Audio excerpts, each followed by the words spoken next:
For number 1, we have to find the area of this stop sign. And we have an octagon. It says it's a regular octagon with the dimensions showed. So first, the N represents the number of sides, which is 8. The apothem goes from the center to the midpoint here.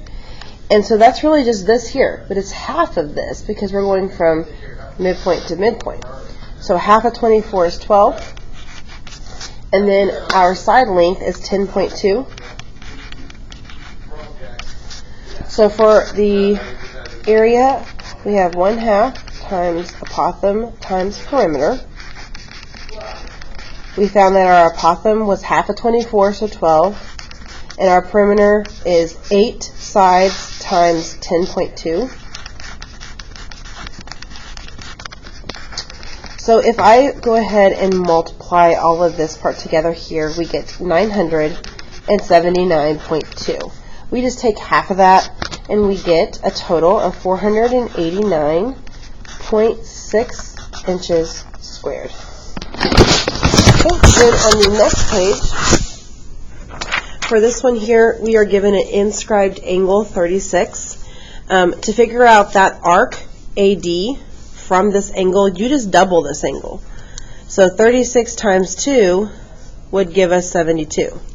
So this arc from A to D is 72. Now, the central angle, which is this angle C here, is the same as its arc. So this is 72. And that would be angle ACD. Talking about this angle here. So this is also 72. They also want to know what is the angle of BAC. So we're talking this angle.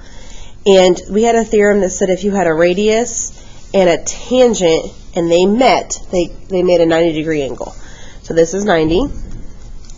And then angle B, if you see we have a triangle that was drawn here then. And so the triangle, some theorem says that all angles in a triangle add up to 180. So if we were to add 90 and 72, we would get 162, and we would need to subtract that from 180 to get angle B.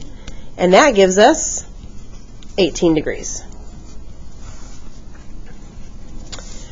Okay, and then for drawing the circle, you would go ahead and draw the center for -2. So for -2. Draw and label circle A. So this is, to label it, you would just label the center A.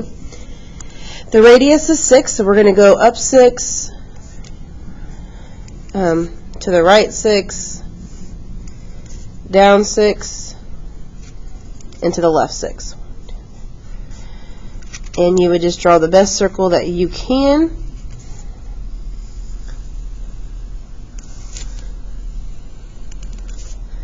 Okay, and then they also want you to draw or write the equation circle A. So I went ahead and gave you the formula. It's on the formula sheet. You also need to know that the center is H and K, R is radius. So one thing we had discussed that if the number here is positive, when you put it into the equation, it becomes its opposite. It's negative. If the number is negative and you put it into the equation, it becomes opposite the positive. So please be aware of your signs. So we've got x minus 4 squared, and then y plus 2 squared, because a minus and a negative become positive, and then 6 squared is 36.